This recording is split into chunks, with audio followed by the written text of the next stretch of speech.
नमस्ते प्यारे विद्यार्थियों, कैसे हैं आप सभी। और आशा करता हूँ बहुत अच्छे होंगे सभी और आप लोगों की जो तैयारियां हैं बहुत अच्छी चल रही होंगी।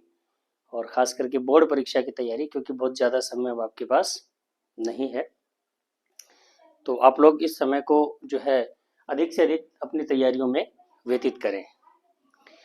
तो आज से हम एक नई मुहिम की शुरुआत कर रहे हैं विद्यार्थियों, और उस मुहिम के बारे में आपको जो इन्फॉर्मेशन वीडियो डाला गया था उसमें पूरी तरीके से बता दिया गया है। आज से कक्षा 10वीं की संस्कृत पाठ्य पुस्तक के जो सिलेबस है उसको हम शुरू करने जा रहे हैं, उसको हम आरंभ करने जा रहे हैं। और विशेष रूप से विद्यार्थियों के हितार्थ ये मुहिम शुरू हो रही है, और इसमें जो है पूर्णतः विद्यार्थियों का हित है। तो आप लोग इसको अच्छे से देखें, अगर आपको समझ में आता है, अच्छा लगता है, और अगर आपको लगता है कि ये चीज़ें यूज़फुल हैं, काम की हैं विद्यार्थियों के लिए, विशेष तौर पर 10वीं कक्षा की, तो आप इन वीडियोस को शेयर कर सकते हैं उन विद्यार्थियों के पास जिनको इसकी आवश्यकता है। और खासकर जो 10वीं कक्षा में जो विद्यार्थी अध्ययनरत हैं, तो आशा करता हूँ बहुत यूज़फुल होगा, बहुत जो है काम आने वाली चीज़ें हैं। तो जैसे कि डिस्क्रिप्शन वीडियो में हम चर्चा कर चुके हैं, अगर नहीं देखा तो आप देख लें, प्लेलिस्ट में जाके इन्फो, क्लास इन्फो के नाम से एक प्लेलिस्ट बनी हुई है, उसमें आपको मिल जाएगा। तो हम सबसे पहले पाठ्य पुस्तक को शुरू करने जा रहे हैं संस्कृत विषय की। आपको ध्यान होगा कक्षा 10 में 12 पाठ हैं संस्कृत विषय को लेकर के। और पहले हम जो अपना बुक पोर्शन है उसको हम कंप्लीट करेंगे। उसके बाद में जो व्याकरण का पोर्शन है, जिसमें व्याकरण की चीज़ें जो भी माध्यमिक शिक्षा बोर्ड राजस्थान अजमेर या एनसीईआरटी, क्योंकि कोर्स सिमिलर है, कोई परिवर्तन नहीं है एनसीईआरटी और माध्यमिक शिक्षा बोर्ड के कोर्स में। तो जो उन्होंने व्याकरण पोर्शन दिया है अपने कक्षा 10वीं के लिए, तो उसको हम जो है अलग से करेंगे। पहले पाठ्य पुस्तक को कंप्लीट करेंगे, उसके बाद में हम एक व्याकरण पोर्शन अलग से शुरू करेंगे। उसकी प्लेलिस्ट भी हमारे चैनल पर बनी हुई है। अभी उसमें आपको कोई वीडियो नहीं मिलेगा, अगर आप अभी जाके खोल के देखेंगे देर आर नथिंग वीडियोस, क्योंकि अभी हमने व्याकरण पोर्शन शुरू किया ही नहीं है। तो आप लोग इंतजार करें, पहले पाठ्य पुस्तक के ऊपर फोकस करें, उसके बाद हम व्याकरण पोर्शन को भी शुरू करेंगे।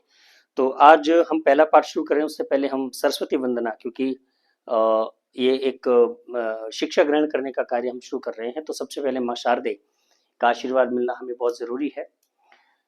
तो सरस्वती वंदना करते हैं, उसके बाद हम आज का अध्ययन का जो अपना कार्यक्रम है उसको हम शुरू करते हैं। सरस्वती नमस्तुभ्यं वरदे कामरूपिणी, विद्यारंभं करिष्यामि सिद्धिर्भवतु मे सदा। या देवी सर्वभूतेषु बुद्धिरूपेण संस्थिता, नमस्तस्यै नमस्तस्यै नमस्तस्यै नमो नमः। तो प्यारे विद्यार्थियों, शुरू करते हैं हम आज का हमारी कक्षा को। और पहला पाठ आपका संस्कृत में सूची पर्यावरणम। आप सभी को पता है सूची पर्यावरणम ये जो पाठ है, ये एक गीत, इसके अंदर गीतों का संग्रह किया गया है, गीतों का संकलन है। और कवि जो हरिदत्त शर्मा हैं, उन्होंने एक ग्रंथ लिखा है लसत लतिका।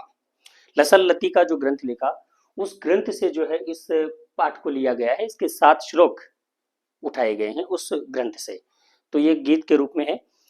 हमारा अध्ययन का जो पैटर्न रहेगा, मैं आपको बता दूं, जो नए विद्यार्थी हैं, हमारे जो पुराने विद्यार्थी हैं, जो मेरे से पढ़े हुए हैं, जो पढ़ चुके हैं, तो वे लोग तो जानते हैं कि किस पैटर्न पे हम लोग पढ़ेंगे। लेकिन जो नए विद्यार्थी हमारे जुड़ रहे हैं यदि, तो सबसे पहले आप अपने कॉपी और पेंसिल या पेन अपने साथ में ज़रूर रखें, क्योंकि हम साथ के साथ में कठिन शब्दार्थ लिखते चलेंगे। मैं कठिन शब्द यहाँ पर लिखूंगा, उसका भावार्थ लिखने के साथ में बोलूँगा भी सही, तो आप लोग साथ साथ में उसको अपनी कॉपी के अंदर लिखते रहें, नोट डाउन करते रहें, ताकि लास्ट में जब पाठ अपना कंक्लूड हो जाए, कंप्लीट हो जाए, तो आपके पास एक संग्रह हो उन कठिन शब्दार्थ का, जिनका जो इस पाठ के अंदर सम्मिलित किए गए हैं। और अपनी जो नोटबुक है उसके अंदर आप उस पाठ का भावार्थ स्वयं से लिखने का प्रयत्न करें। यदि आपने भावार्थ लिख लिया अपनी कॉपी के अंदर, तो निश्चित है कि आप कहीं भी जो है नहीं अटकेंगे। तो हम शुरू करते हैं हमारे आज के पाठ को। तो पहला पाठ आपका इसके अंदर दिया हुआ है, प्रथमो पाठ है सूची पर्यावरणम। अयम पाठः अयं पाठः आधुनिक कवि संस्कृत कवये हरिदत्त शर्मणः, जो आधुनिक संस्कृत के कवि हैं हरिदत्त शर्मा, उनके द्वारा लसल लतिका इति रचना ग्रंथात संकलितो अस्ति।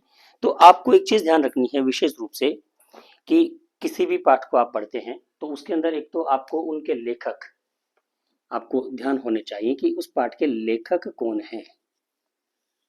तो इस पाठ के लेखक हमारे हैं पंडित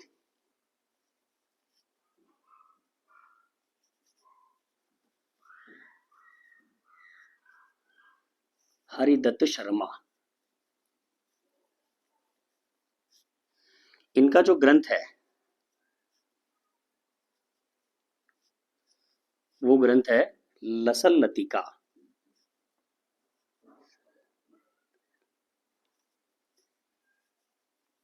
तो इस ग्रंथ से इस पाठ को लिया गया है। आप कोई भी पाठ पढ़ें उसके अंदर सबसे पहले कवि और उसके ग्रंथ यानी कहाँ से वो लिया गया है, किसने उसकी रचना की है, ये जरूर अपनी कॉपी में लिखें। तो हम शुरू करते हैं हमारे आज के इस पाठ को। पहला आपका श्लोक आता है इस पाठ के अंदर, ध्रुवहम अत्र जीवितम जातम प्रकृतिरेव शरणम।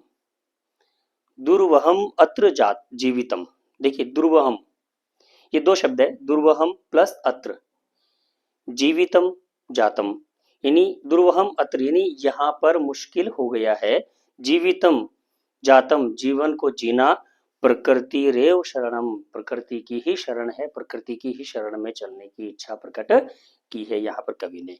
यानी कवि कह रहा है कि दुर्वहम अत्र जीवितम जातम प्रकृति रेव शरणम, यानी यहाँ पर जीवन जीना किस वजह से, प्रदूषण की वजह से, दूषित वातावरण की वजह से जीवन जीना कठिन हो गया है, इसलिए प्रकृति की ही शरण है, शुचि पर्यावरणम।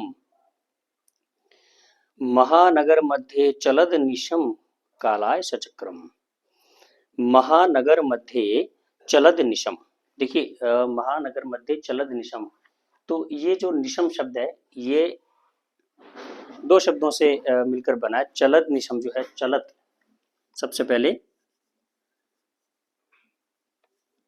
चलत प्लस अनिशम,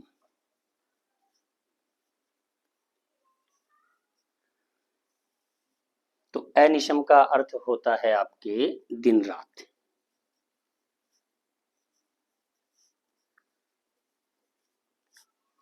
आप लिखते जाएं साथ के साथ में, तो अनिशम का अर्थ होता है दिन रात। तो कवि यहां पर कह रहा है महानगर मध्य यानी महानगरों के मध्य में, महानगरों के बीच में, चलद निशम जो दिन रात चल रहा है, कालाय चक्रम लोहे का जो चक्र है, जो लोहे का जो चक्र है जो दिन रात महानगरों में चल रहा है, मनः शोषयत मन को पीस रहा है, शोषित का अर्थ होता है पीसना, तनु पेशियत शरीर को पीस रहा है ना, मतलब मन का शोषण कर रहा है और तनु यानी शरीर को पीस रहा है, भ्रमति सदा वक्रम, और जो इस ये जो काल का चक्र है ये सदा जो टेढ़ा घूमता है। यानी एक बार पुनः आप देख लें, महानगर मध्य, देखिए महानगर मध्य चलद निशम कालाय चक्रम, यानी ये जो लोह रूपी जो चक्र जो महानगरों में, जो बड़े बड़े शहरों में दिन रात जो चल रहा है, मन शोषित मन को शोषण कर रहा है, मन को जो है सुखा रहा है, तनु पेशियत और शरीर को पीस रहा है, भ्रमति सदा वक्रम, और ये जो चक्र है कैसा है, कैसा घूमता है, सदा टेढ़ा घूमता है, वक्रम का अर्थ होता है टेढ़ा। तो यहां तक कोई दिक्कत नहीं है, आप आगे देखें, दुर्दान्तै दुर्दशम, दुर्दान्तै दुर्दशम रमुना स्यानान्नेव स्यानानेव जन जनग्रसनम शुचि पर्यावरणम, यानी दुर्दांत दशनम रुना स्यानेनेव जनग्रसनम, यानी ये जो इसका जो दुष्प्रभाव है, किसका, जो समय का जो लौह रूपी जो चक्र घूम रहा है, ये प्रदूषण के विषय में कवि बता रहा है यहाँ पे। तो इसका जो असर है, ये स्यानेनेव, ये इसका संधि विच्छेद है, ये स्यानेनेव।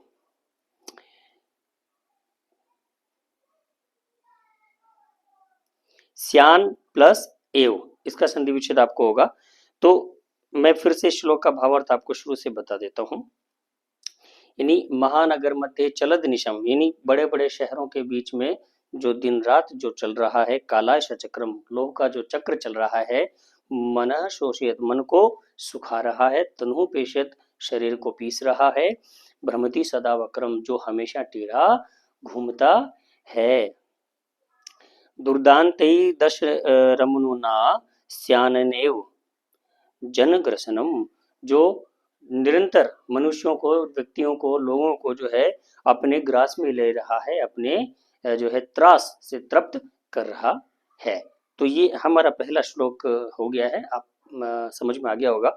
अगर आप लोगों की कोई क्वेरीज हो ना, तो आप मुझे कमेंट्स के माध्यम से बता सकते हैं क्लास के बाद में, ताकि उनको हम देखेंगे और जो भी उसका सॉल्यूशन होगा आपको नेक्स्ट क्लास में मिल जाएगा।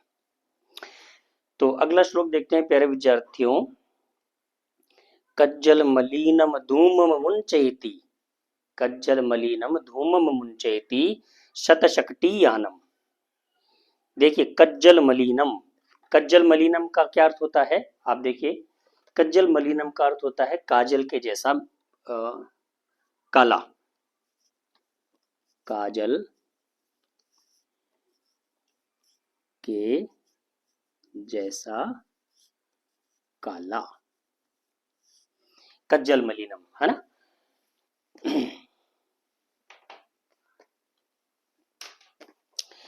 हाँ देखिए,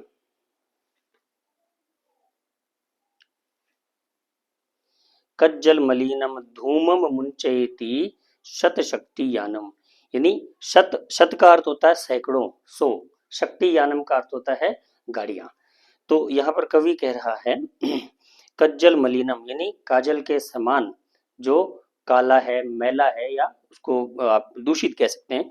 धूमम यानी धुआं, मुंचयति छोड़ते हैं, शतशक्ति यानम, यानी शहरों का जो बड़े बड़े महानगरों का जो दृश्य है, वो दृश्य यहाँ पर कवि जो है उसका चित्रण यहाँ पर कर रहा है कि बड़े बड़े शहरों में क्या स्थिति है, क्या बड़े बड़े शहरों में जो जीवन का स्तर है वो किस तरीके का है। तो काजल के समान काला जो धुआं छोड़ती हुई सैकड़ों गाड़ियों की जो कतारें हैं, वाष्पयान माला संधावती वितरंती ध्वानम, यानी वाष्पयान माला कहते हैं रेलगाड़ी को, आप लिख ले साथ साथ में। वाष्पयान माला का अर्थ होता है रेलगाड़ी। तो रेलगाड़ी संधावती दौड़ती है, वितरंती बांटती है या फैलाती है, ध्वानम ध्वनि, है ना। यानी बड़े बड़े शहरों का दृश्य यहाँ पे बताया जा रहा है कि जहाँ पर सैकड़ों यान जो है, सैकड़ों गाड़ियों की जो लाइनें हैं, कतारें हैं, वे जो है निरंतर जो है क्या कर रही हैं, काजल के समान जो धुआं है काला छोड़ रही हैं। और रेलगाड़ी जो है पटरी पर दौड़ते हुए जो है आवाज, ऐसी आवाज करती है जो ध्वनि को प्रकट करती है, ध्वनि प्रदूषण फैला रही है। यानानां पंक्तयो, यानानां पंक्तयो ह्यनन्ता कठिनम, यानानां पंक्तयो ह्यनन्ता कठिनम संचरणम, यानी यानानाम पंक्तियों, यानानाम का अर्थ होता है कि गाड़ियों की पंक्तियां, है ना। तो गाड़ियों की पंक्तियां हे अनंता कठिना, जो कठिन कर रही हैं, जीवन जीवन को जीना जो है निश्चित निरंतर जो है कठिन कर रही हैं। देखिए यह अनंता, इसका संधि विच्छेद आप देखिए, हे अनंता का संधि विच्छेद आपका होगा ही प्लस अनंता। आप लिख लें कॉपी में, साथ के साथ लिखते चलें।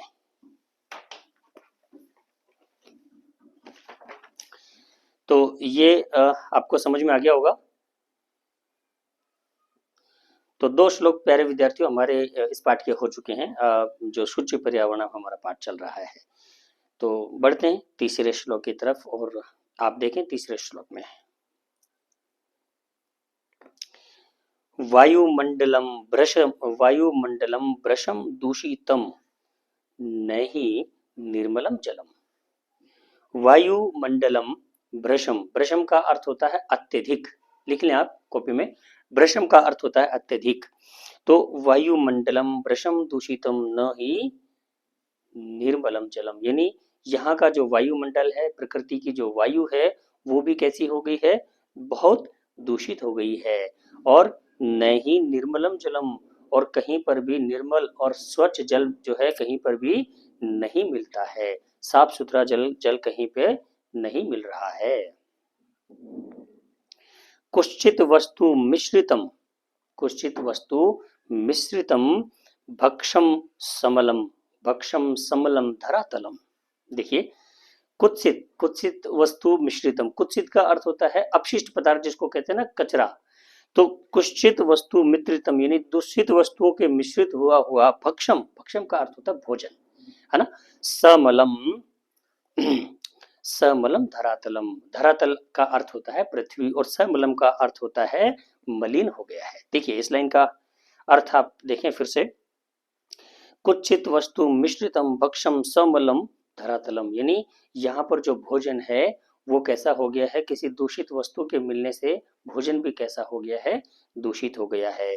और पृथ्वी यानी पृथ्वी का जो धरातल है वो धरातल भी कैसा हो गया है, जो है दूषित हो गया है, मलिन हो गया है। करणीयम बहिरंत जगति, करणीयम बहिरंत जगति तु बहु शुद्धिकरणम शुचि पर्यावरणम।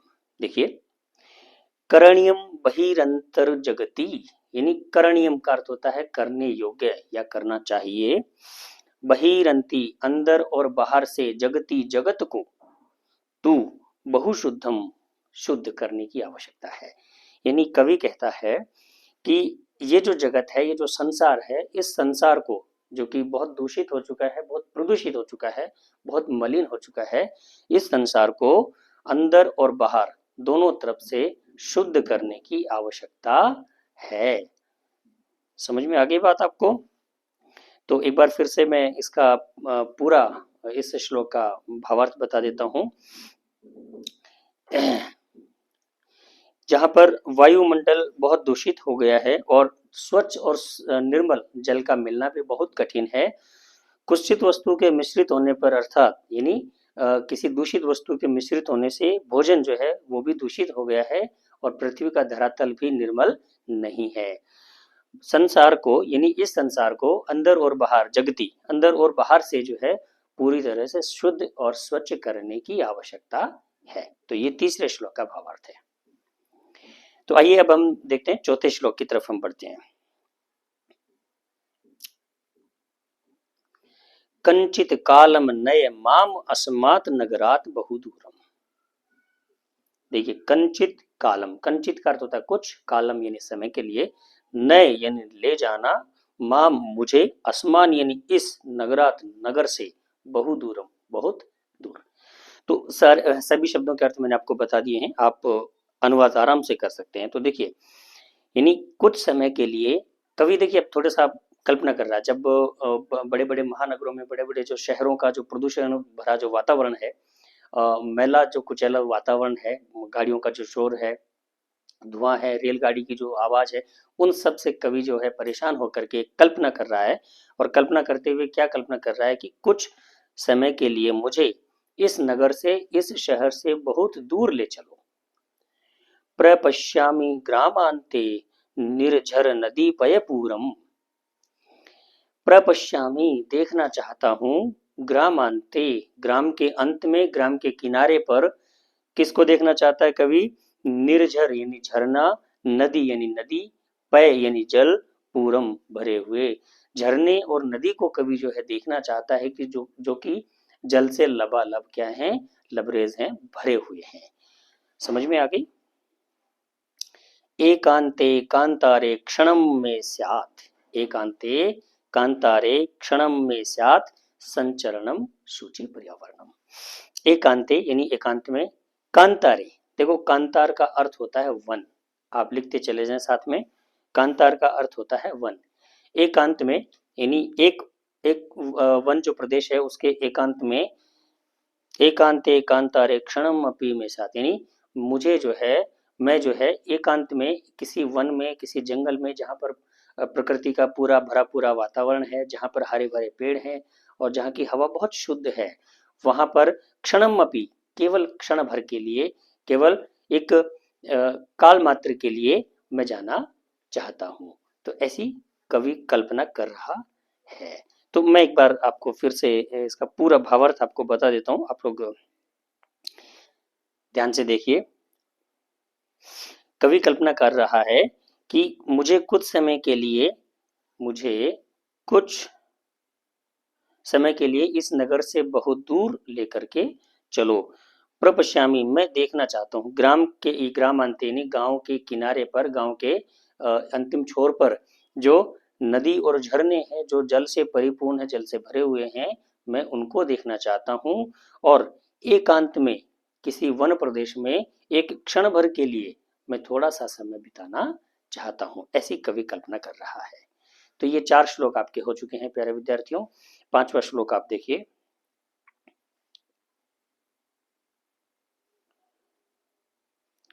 हरित तरुणाम, हरित तरुणाम ललित लतानाम माला रमणीया।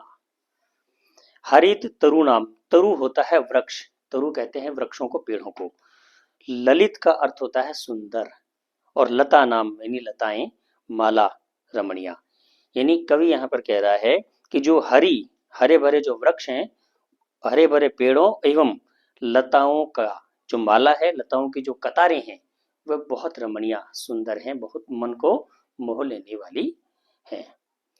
कुसुमावली समीर चालिता श्यान में वर्णिया। कुसुमावली, कुसुमावली यानी पेड़ों की जो डाली हैं, फूलों से जो कुसुम कहते हैं फूलों को, तो फूलों की जो डालियां हैं, समीर चालिता, समीर का अर्थ होता है हवा, तो समीर चालिता जो समीर के द्वारा चलाई जा रही गई है, हवा के द्वारा चलाई गई हैं, श्यान में वर्णिया, मैं उसको एक क्षण भर के लिए सिर्फ छूना चाहता हूँ। तो कवि क्या कहता है कि यहाँ पर कल्पना कर रहा है कि कुसुमावली यानी फूलों की जो डाली हैं, जो हवा के द्वारा, मंद मंद हवा के द्वारा उनको हिलाया जा रहा है, चलाई जा रही है, हवा के द्वारा जो चलाई गई हैं, उन्हें मैं केवल क्षण भर के लिए स्पर्श करना चाहता हूँ, छूना चाहता हूँ। नवमाली का रसालम मिलिता रुचिरम समगननम। कवि यहाँ पर कह रहा है कि नवमालिका यानी जो नई कलियां जो निकली हैं, नए जो पुष्प निकले हैं, रसालम जो फलों से मिलिता, फलों से जो है लबरेज हैं, फलों से लबालब हैं, फलों से जो लथपथ हैं, मिलिता रुचिरम समगननम, यानी जो आपस में जो फलों से लदी हुई जो डालियां हैं, और जो नई नई जो कुपल जिन वृक्षों में निकल रही है, हवा के द्वारा हिलने डुलने से जो एक दूसरे से जो वो स्पर्श कर रही हैं, वे स्पर्श उनका जो है बहुत ही रमणीय है, बहुत ही सुंदर है, उनका जो संगम है वो बहुत ही सुंदर है, मनोहर है। तो इस श्लोक को एक बार मैं आपको भावार्थ पूरा बता देता हूँ।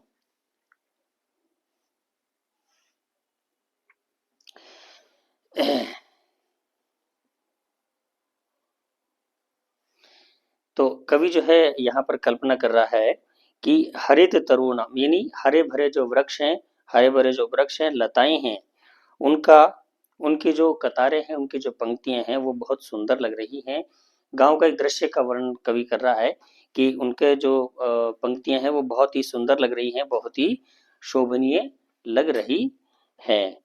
और कुसुमावली यानी कुसुमावली समीर चालिता, जो नई डालियों पर जो फूल लगे हुए हैं, नए जो पुष्प आए हैं, जो पुष्प पुष्प नई जो कलियां जो प्रस्फुटित हुई हैं, निकली हैं, और जो हवा के द्वारा चलाई गई हैं, उनको मैं क्षण भर के लिए सिर्फ उनको स्पर्श कर लेना चाहता हूँ। नवमाली का रसालम यानी जो नई डालियां हैं, जो रस फलों से जो लथपथ हो गई हैं, फलों से भर गई हैं, वे सभी जो हवा के द्वारा चलाए जाने पर एक दूसरे का जो स्पर्श कर रही हैं, वे रुचिरम बहुत ही रुचिकर लग रही हैं, उनका जो संगम है बहुत अच्छा लग रहा है, बहुत सुंदर लग रहा है। तो ये हमारे 5 श्लोक विद्यार्थियों हो चुके हैं। तो प्यारे विद्यार्थियों, आप मैं उम्मीद कर रहा हूँ कि आप लोग साथ साथ में कॉपी में लिख रहे होंगे, और जो कठिन शब्दार्थ मैं बता रहा हूँ आप उनको लिखते चलें साथ में। साथ ही साथ इसमें जो व्याकरण का जो पोर्शन आएगा उसको हम, जैसा कि मैंने पहले कहा, अलग से हम उसका जो है पोर्शन करेंगे, और वो सारी व्याकरण आपको मिलेगी, आप निश्चिंत रहें। छठा श्लोक हम इसका देखते हैं।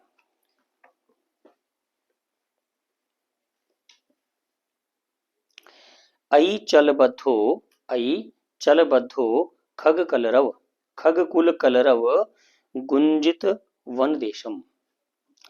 अयि अरे, चल बद्धो, अरे मित्र चलिए। कहाँ पर चलने के लिए कवि यहाँ पर कह रहा है? अरे मित्र चलिए। खग कुल कलरव, खग का अर्थ होता है पक्षी, कुल का अर्थ होता है परिवार, और कलरव यानी उनका जो कलरव है, पक्षियों की जो बोली है। गुंजित वन देशम, यानी कवि कह रहा है अरे बंधु, अरे मित्र, चलिए ऐसे वन प्रदेश की तरफ हम चलते हैं जहां पर खग कुल, पक्षियों के कुल के द्वारा, पक्षियों के जो झुंड के समूह के द्वारा जो उनकी मधुर जो वाणी है, उसके द्वारा जो उनका कलरव से जो वातावरण, जो वन प्रदेश बहुत ही जो है मन को हरने वाला, हरण करने वाला, मन को हरण करने वाला हो गया है, उस वन प्रदेश की तरफ चलिए, ऐसी कल्पना कर रहा है कवि। पुर कलरव, पुर कलरव संभ्रमितो जनेभ्यो धृतम सुखम देशम। देखिए यहाँ पर कवि कह रहा है पुर कलरव, यानी पुर का अर्थ होता है शहर और नगर, जो बड़े बड़े नगर हैं वहां की दृश्य के बारे में बता रहा है कि बड़े बड़े नगरों में, बड़े बड़े शहरों में और महानगरों में जो संभ्रमित जनेभ्य हो, बड़े बड़े नगरों के जो शोरगुल और दूषित वातावरण से भ्रमित हुए जो लोग हैं, भ्रमित हुए जो व्यक्ति हैं, उनको धृत सुखम देशम, उनको सुख जो है प्रदान करने का जो है एक आह्वान करते हैं कि उनको सुख प्रदान करने के लिए वन प्रदेश की तरफ जो है गमन करें। चाक चिक जालम नो कुर्या जीवित, नो कुर्या जीवित शरणम। चाक चिक जालम का अर्थ होता है शहर की चकाचौंध, है ना। चाक चिक जालम कहते हैं शहर की चकाचौंध को। तो जो शहर की जो चकाचौंध है, शहर की जो बड़े बड़े नगरों की जो क्या कहते हैं उसको, उनका जो वैभवपूर्ण जो जीवन है, उसकी जो चकाचौंध है, नो कुर्यात जीवित रस हरणम, यानी जीवन का जो रस है, जीवन का जो मूल है, कहीं वो उसका हरण न कर ले, कहीं वो उसको हरण न ले। कौन? शहर की जो चकाचौंध है वो। तो छठे श्लोक का एक भावार्थ मैं आपको फिर से संपूर्ण रूप से बता देता हूँ। एक एक शब्द का अर्थ हम पढ़ चुके हैं, मैं आपको पूरा भावार्थ एक बार फिर बता देता हूँ, ध्यान से आप सुनिए। अरे बंधु, कवि यहाँ पर कल्पना कर रहा है, अरे बंधु चलिए ऐसे वन प्रदेश की तरफ चलिए जहां पर खग कुलरव, खग कुल कलरव यानी पक्षियों के जो समूह के द्वारा मधुर कलरव जहां पर किया गया है, जिससे गुंजायमान है, उस वन प्रदेश की तरफ आप चलिए। पूर्व कलरव यानी शहरों की जो शहरों की जो ध्वनि से या प्रदूषण से जो भ्रमित हुए जो जन हैं, भ्रमित हुए जो लोग हैं, उनको धृत सुखम, उनको सुख प्रदान करने के लिए उस वन प्रदेश की तरफ आप चलिए। चाक चिक जालम यानी शहर की चकाचौंध जो है, जीवन का जो रस है, जीवन का जो मूल है, उसको कहीं नष्ट न कर दे। कवि एक यहाँ पर जो है आशंका व्यक्त कर रहा है। तो प्यारे विद्यार्थियों, अब अंतिम श्लोक आपके प्रथम पाठ का अंतिम श्लोक है, इसको ध्यान से आप सुन देखिए। प्रस्तर तले लता तरु गुलमा नो भवंतु पिष्ठा। प्रस्तर तले, प्रस्तर होता है पत्थर, आप लिख ले साथ में। प्रस्तर का अर्थ होता है पत्थर, प्रस्तर तले नहीं, पत्थर के तले, लता तरु गुल्मा, लता का अर्थ होता है लता, तरु का अर्थ होता है वृक्ष, और गुल्मा का अर्थ होता है झाड़ियां। नो भवंतु पिष्टा, पिष्टा का अर्थ होता है पिसना। तो कवि यहाँ पर आशंका व्यक्त कर रहा है कि पत्थर के तले कहीं वृक्ष, लता और झाड़ियां जो है पिस न जाएं, दब न जाएं। पाषाणी सभ्यता, पाषाणी सभ्यता निसर्गे, पाषाणी सभ्यता निसर्गे स्यान समाविष्टा। पाषाणी सभ्यता यानी पाषाणी जो सभ्यता है, पाषाणी सभ्यता निसर्गे स्यान समाविष्टा, यानी पाषाणी जो सभ्यता है वो कहीं इस अपने जो है उसमें अपने अंदर समाविष्ट ना कर ले। ये सभी जो प्रकृति के रंग हैं वो प्रकृति के रंग कहीं जो है पाषाणी सभ्यता के नीचे दब कर न रह जाएं। देखिए स्यान, स्यान का संधि विच्छेद में लिखवा देता हूँ, इंपॉर्टेंट है, तो आप लिखें स्यान का संधि विच्छेद।